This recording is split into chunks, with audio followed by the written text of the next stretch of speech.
Hey, what's up, Angel fans, and welcome back to another episode of Angel's Latest, your home for everything Halos, as we break down the latest news, rumors, analytics, and big time storylines circling around our Los Angeles Angels.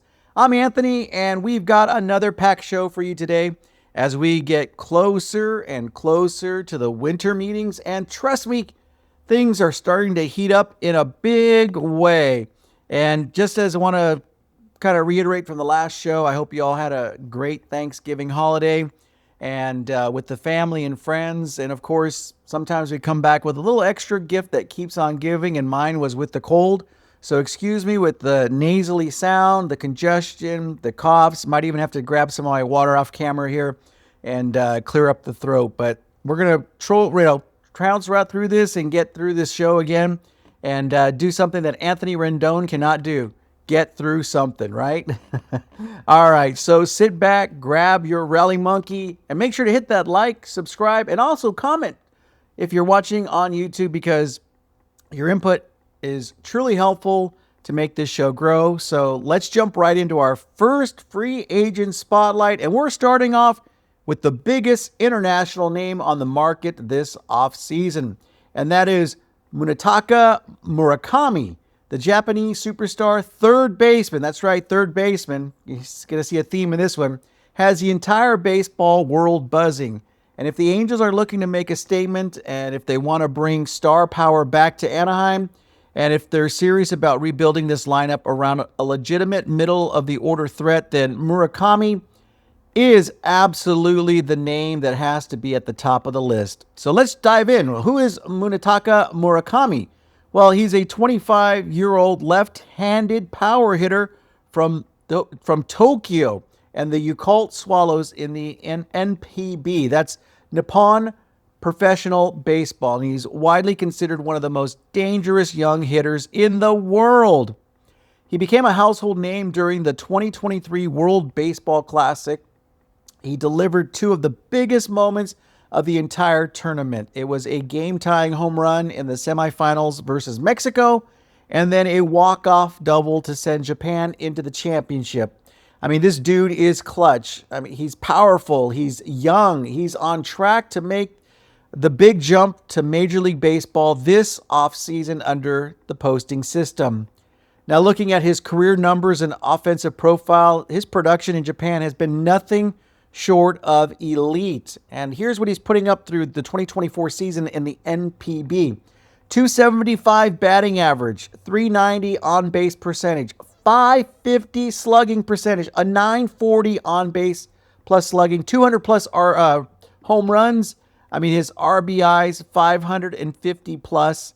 His walks are at 500 plus. And remember, the kid, I call him kid, he's only 25. And so let's talk about 2022, because this is one of the greatest offensive seasons in Japanese baseball history for him. 56 home runs, breaking Sadaharu Oh's long-standing single-season record for Japanese-born players. A 318 batting average, a 134 RBI, on-base plus slugging percentage of 1.168. He won the Triple Crown, leading the league in batting averages and home runs and RBI. I mean, he's the youngest Triple Crown winner in NPB history. And he added the Central League MVP award on top of it. I mean, from a hitting standpoint, he brings an 80 grade raw power, home run ability to all fields. He's patient, disciplined approach at the plate is success. High walk rates, competitive at-bats, even against elite pitching. Murakami has the type of swing and raw strength where the Marine Lair at Angel Stadium, it doesn't scare him. Marine Lair, Schmarine Lair. He's a legitimate 30 to 35 home run threat in the MLB from day one. So that was his offensive side. Let's look at his defensive profile. Murakami is a third baseman by trade. Yep, again, Rendon, we don't need you. We'll bring in Murakami. And so he's a third baseman, and he's not a Gold Glove level defender, but he's perfectly capable at the position. At least if he plays over more than 200 plus games like Rendon has. I mean, we said in the last show, the guy could have easily played, 800 plus games, only 200. I mean, that's ridiculous. Average range for third baseman, strong throwing arm, has good hands, makes the routine plays consistently. And long term, some scouts project that he might shift to first base eventually, but right now, he's absolutely a workable third baseman, and that's exactly what the Angels need. Let's talk about his awards and accolades. I mean, Murakami's resume is loaded. 2-time Central League MVP in 2021 and 2022. Triple Crown winner in 2022. He was the Japan Series champion in 2021. Multiple Best 9 awards. NPB home run leader. RBI leader. World Baseball Classic champion with Team Japan. And I mean, this isn't hype. This isn't speculation. This is one of the most decorated young hitters in the world entering his prime. So let's talk about his contract and posting status as we look at him coming into the season for 2025-26. Murakami signed an extension with the Yakult Swallows after 2022 that included a clause allowing him to be posted for MLB after the 2025 season, which means he is eligible right now to sign with MLB teams. He will be one of the most expensive international free agents ever, and the expected contract range of $150 million to $200 million over 7 to 10 years. And here's the key. He'll be entering MLB at the age of 25. That's extremely rare for a free agent hitter. Most international players come over at 27, 28, 29 years old, but Murakami gives you a full decade of production ahead. So how does he fit with the Angels? Well, this is where it gets fun for us Halo fans because the Angels might be one of the most natural fits in the league. And here's why. I mean, they desperately need a middle-of-the-order bat. I mean, the Angels haven't had a consistent left-handed power since, Shohei Ohtani. And when he left, that left a void. Murakami instantly becomes your number 3 or number 4 hitter. Second, the Angels need a third baseman. As we mentioned, Anthony Rendon is not part of the long-term future. I mean, they're even talking about buyouts here recently. Murakami fills that hole immediately. And of course, thirdly, Artie Moreno loves star power. I mean, let's be honest. Murakami is a massive draw in Japan. Jersey sales, international attention. There's a marketing upside. I mean, this fits everything we know about how the Angels operate. And fourth, he fits the youth movement. The Angels are trying to build around Zach Neto, Nolan Schanuel, Logan O'Hoppe, and their young pitching. A 25-year-old superstar lines up perfectly in that timeline. Now, will the Angels actually sign him? Well, that's the big question, and that's actually more realistic than what people think. And that's where I'm going to take a swig here of the water. Throat's starting to dry up here. Hold on. And clear the throat here. I mean, here's a reason why they should pursue him. I mean, they clearly need a third baseman. They need a left-handed power bat. He fits their competitive window. I mean, ownership loves marquee players, and the Angels have payroll space. I mean, it's the high-reward, long-term cornerstone. Now, here's some reason for caution. Some transition from NPB to MLB is never guaranteed. He does have high strikeout potential against MLB velocity, and the cost could exceed $200 million. Excuse me. He'll have big market competition. Of course, you'll have the Giants, the Dodgers, the Mets, the Cubs. But let's break it down. The Angels could be serious bidders, 40 to 45% seriousness. Actual signing probability, maybe about 30%. And the top 3 teams are him, Angels, Giants, and Cubs. But make no mistake, the Angels are absolutely in the conversation. And if they want to show the fan base that they're serious about turning things around, well, Murakami is the kind of face of the franchise. That movement that gets us momentum right away. So, Angel fans, Munetaka Murakami is not just another name on the free agent board. He is arguably the most exciting bat available this winter, international and or domestic, and he fits this roster in ways few players do. So the question is simple. Will the Angels step up and make a franchise-defining move? Let me know what you think. Would you roll the dice on this young Japanese superstar? Drop your comments below. All right, Angel fans, we now shift our focus to our second free agent spotlight of the show. And this one is a veteran third baseman. Yeah, I told you there's going to be a theme. Third baseman, Anthony Rendon, right? This guy brings power, leadership, and durability to the table. And we're talking about Eugenio Suarez, one of the most experienced and consistent corner infields available this offseason, and someone who might make a lot of sense for the Angels, depending on how far they want to go financially at the hot corner. So who is Eugenio Suarez? Well, his full name is Eugenio Alejandro Suarez. He's a 34-year-old right-hand hitting third baseman from Venezuela, and he's been in the league for over a decade, making him his debut back in 2014 with the Detroit Tigers, before really blossoming into a legitimate offensive force with the Cincinnati Reds. Yeah, the big red machine there. Suarez is known for big-time power, leadership, durability, veteran presence, a great clubhouse reputation. I mean, he's played for 4 MLB teams, the Tigers, Reds, Mariners, and Diamondbacks. And he'll enter the 2025-26 offseason as a free agent, looking for a short-term deal as he enters the twilight of his career. Let's take a look at his career statistics and offensive profile. Across his MLB career through the 2024 season, Suarez has put together a strong body of work, a batting average of .242, on-base percentage of .331, slugging percentage of .459, and an OPS of .790. Home runs 250 plus, 700 plus runs batted in, over 1,300 games played, but the highlight of his career came in 2019 when he had one of the most impressive power seasons in MLB history. 49 home runs, 103 RBI, and an on-base plus slugging percentage of .930. And he finished the top 15 in MVP votes. I mean, Suarez has also had multiple 30-plus home run seasons, including a bounce-back campaign in 2022 with the Seattle Mariners, and he clubbed 31 home runs and posted more than 4 wins above replacement.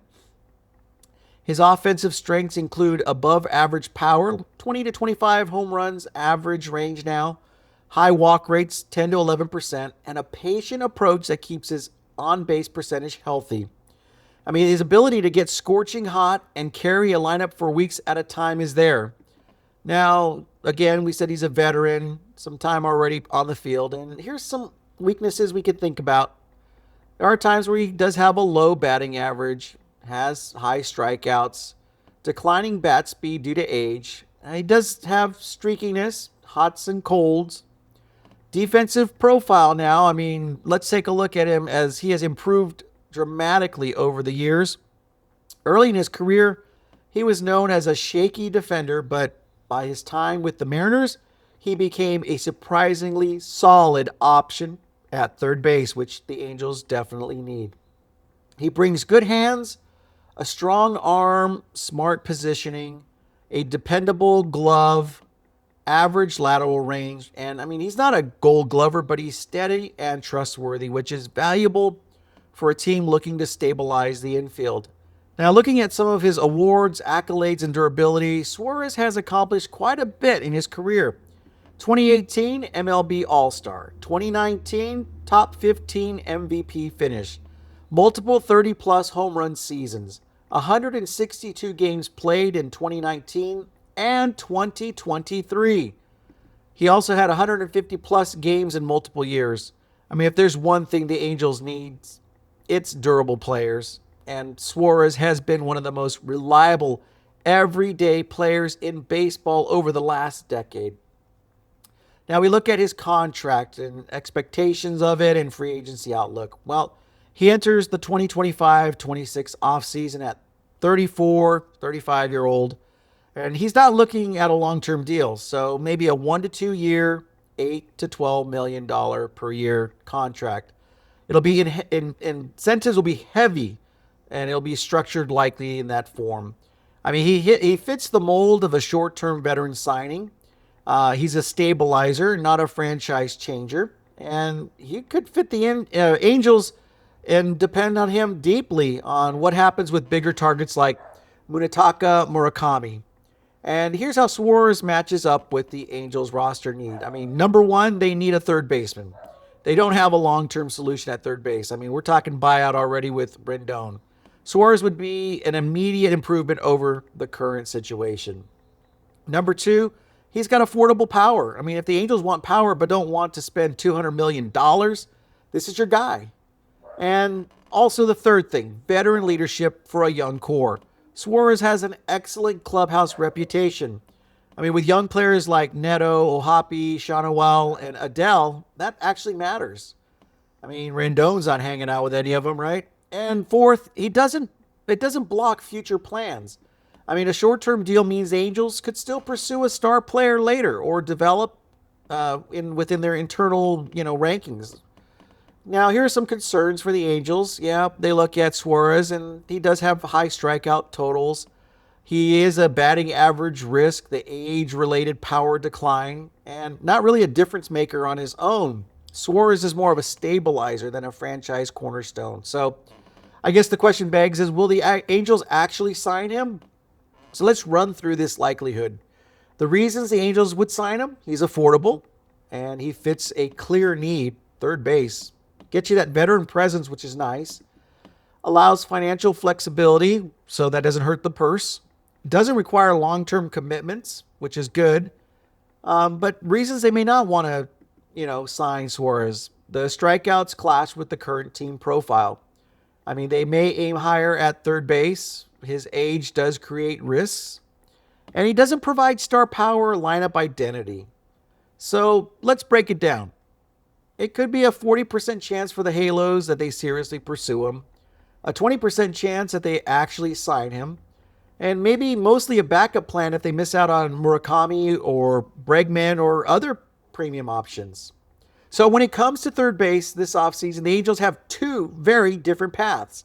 You got the high-end upside superstar long-term option in Munetaka Murakami, and then you've got the short-term stabilizing but veteran power bat in Eugenio Suarez. I mean, both will fit and fill a need for the Angels, and both have a place on the roster. It just depends on how aggressive the Angels want to be and what their long-term vision looks like as they head into the 2026 season and beyond. So let me know what you think, Angels fans. Do you prefer the youth and star power of Murakami? Or do you like the veteran experience and stability of Suarez? Hit the comments below and weigh in. Now it's time to dive into our winter meetings preview, because the Angels are now heading into this year's meetings with momentum, flexibility, and a whole lot of eyes on them. And according to MLB.com, the Halos are absolutely looking to make moves. So let's break it all down. The Angels are entering the winter meetings with major flexibility. I mean, the very first thing the article highlights in the MLB.com piece is that the Angels head into the winter meetings with roster space, payroll, flexibility, and a front office that wants to be active. And the big part of that, the team has already started making moves before the winter meetings even begin. That's right. I mean, the Grayson Rodriguez trade sets the tone. Just before the winter meetings, the Angels pulled off that significant trade, and the Angels acquired right-hander Grayson Rodriguez from the Baltimore Orioles. And in exchange, they sent outfielder Taylor Ward to the Baltimore Orioles. I mean, this deal does two things at once. It strengthens a rotation. Grayson Rodriguez brings us high upside starting pitching to a rotation which has been searching for consistency for years. And it also clears out outfield space. And by trading Ward, the Angels now have room to add a new outfielder, and possibly one who brings a left-handed bat or someone who can play center field. I mean, this is not the kind of trade you make, especially if you're planning to sit quietly at the winter meetings. No. I think this is we're not done move by the Angels. The roster space, for the 40-man roster, currently at 33 players.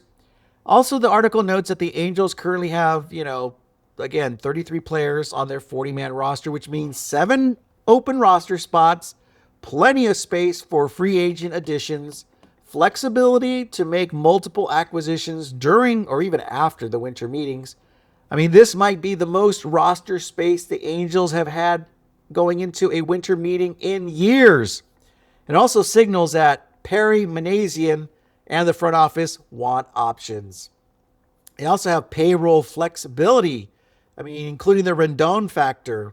I mean, other major storylines mentioned is the possibility of the Angels reworking Rendon's contract, especially with that buyout with his struggling health issues and performance over the last several seasons, and restructuring or deferring some of his contract again could free up payroll, create more long-term flexibility, allow the Angels to pursue bigger names at positions of need. I mean, this doesn't guarantee anything, but even the idea being floated shows that the Angels front office is being aggressive and is prepared to be getting ready for the winter meetings. Now, according to MLB.com, the Angels are exploring every avenue to improve the roster, which is great news for us Halos fans. The positions most likely to be targeted, third base. I mean, that's one of the biggest needs. And the article specifically names potential targets like Alex Bregman. I know we brought him up. Elite third base, but extremely expensive. Eugenio Suarez, which we just mentioned, veteran power bat, more affordable. And of course, Munetaka Murakami, the young Japanese superstar, just posted and is available. The article also stresses that players like Bregman and Suarez could cost a king's ransom, especially Bregman, but Murakami presents that high risk, high reward upside that makes him very intriguing as an option. Number 2, the outfield. The Angels, with the Taylor Ward trade, they need at least one outfielder, possibly 2. And the preference, a left-handed hitter or a center fielder to stabilize their defensive alignment. And number 3, starting pitching. Even after adding Grayson Rodriguez, the Angels are still looking for more. They need another rotation arm, bullpen depth, possibly a late inning reliever, and this isn't optional. It's a priority. And 4th, middle infield depth. Not top priority, but definitely on the radar if a deal makes sense. So the strategy for the Angels is they're balancing a safe versus high upside options. I mean, the article also hit an important strategic angle. The Angels are weighing 2 paths. Path A, the established veterans Alex Bregman, Eugenio Suarez, core MLB players with proven track records. Higher floor, higher cost, but predictable. And Path B, the high-risk, high-reward plays. Munetaka Murakami, international free agents, younger players with long-term upside, lower MLB certainty, but potentially franchise-changing. I mean, this dual-path strategy is smart because it allows the Angels to pivot depending on market behavior, bidding wars, trade availability, of course, fan pressure, internal evaluations. I mean, the team is keeping all options open. So what's the overall sense heading into the winter meetings? Well, the theme is clear. The Angels are not planning to sit back and sit on their hands. They are planning to be aggressive. And between the Grayson Rodriguez trade, the 7 open roster spots, and the willingness to restructure contracts, the search for pitching, the search for a third baseman, and their pursuit of outfield help, this is one of the most proactive Angels off-seasons we've seen in a very long time. And with the winter meetings being the center of baseball's free agent and trade universe, well, expect the Angels to be in a lot of conversations. So Angel fans, buckle up because Anaheim is arriving at the winter meetings with roster space, financial flexibility, and a front office that is clearly ready to make noise. And whether it's pursuing a star third baseman like Bregman, or taking a high upside swing on Murakami, or adding a veteran stability like Suarez, or even loading up on pitching, I mean, the Angels are positioned to come out of the winter meetings with real momentum. So let me know in the comments what is the one move you want to see the Angels make this week? I mean, is it a blockbuster? Is it a smart value signing? A big-time international splash? Well, drop your thoughts below in the comments. I'm reading all of them, folks. Now, we shift gears into a much more serious story that continues to develop, and that is the Tyler Skaggs wrongful death civil trial. This case has been moving forward with emotional testimony, legal strategy, and a lot of eyes on how the court will ultimately determine responsibility in the death of the Angels' left-handed pitcher back in 2019. And we're going to be breaking down where the trial stands right now based on new reporting and testimony presented this week. And so let's dive into what this trial is about. I mean, it's the civil wrongful death lawsuit filed by Tyler Skaggs' mom, Debbie Hetman, and Carly Skaggs, his widow. And that's against the Los Angeles Angels organization and former communications director Eric Kay, who is already criminally convicted for his role in distributing the pills that contributed to Skaggs' death. Now, the key legal question is this: did the Angels know, or should they have known, about Skaggs' drug use? And did they fail to intervene? Now, the plaintiffs argue yes, and the Angels argue no. And I'm going to grab a sprig of water here. The throat kind of sealing up here. And clear the throat. And so now the trial is deep into the phase where both sides are laying out their strongest evidence. Key new information from this week's testimony show that in the report that the Orange County Register details that the major theme in the Angels' defense is that they say Tyler Skaggs hid his opioid addiction from the team. And according to testimony and arguments presented, the Angels' attorney stated that Skaggs intentionally concealed his drug use. The team also claims that no one on the medical staff or even front office had any knowledge of opioids being distributed. They also argue that Skaggs never disclosed his addiction to trainers, doctors, or even team leadership. Therefore, they say the Angels cannot be held liable for something they did not know about. Now, this is the central pillar of the Angels' defense. What the Skaggs family is arguing, well, the plaintiffs, which is the Skaggs family, they're taking the opposite position. And they're saying that the Angels should have known what was happening. They contend that multiple employees were aware or should have been aware of opioid use amongst the players, certain players and staff. They even say the environment allowed Eric Kay to distribute the pills, and they argue that red flags surrounding Skaggs' health were ignored or minimized. And they claim the organization failed to supervise properly, creating an opportunity for drugs to circulate. So this trial is not solely about Eric Kay. It's about the broader systems and the oversights within the Angels organization. So here's what we've seen so far from testimony in the trial. So the Angels trainers and medical staff have testified they had no knowledge of Skaggs' using opioids. The front office personnel also have repeatedly stated that there were no signs that Skaggs was abusing pills. I mean, even former players and associates, some anonymously have discussed the culture inside the Angels clubhouse between 2015 and 2019, with varying accounts of whether drug use was visible or even suspected. There were even medical experts that come on and testified about the cause of death, the presence of fentanyl, and the dangers of the laced pills. Now, Eric Kay's past statements were also brought up in the criminal case, and they're part of court records. So this is a case that's blending medical science, organizational responsibility, and personal accountability, making it incredibly complex. So here's where the trial stands right now. Based on the most recent reporting, the trial is well into the witness testimony phase. We're already past the opening statements. We're moving steadily toward closing arguments. And we're seeing both sides start to crystallize their narratives. And the Angels' narrative is Skaggs hid his addiction, so the team had no chance to intervene. And the plaintiff's narrative, well, the Angels failed to monitor, failed to act, and should have seen warning signs.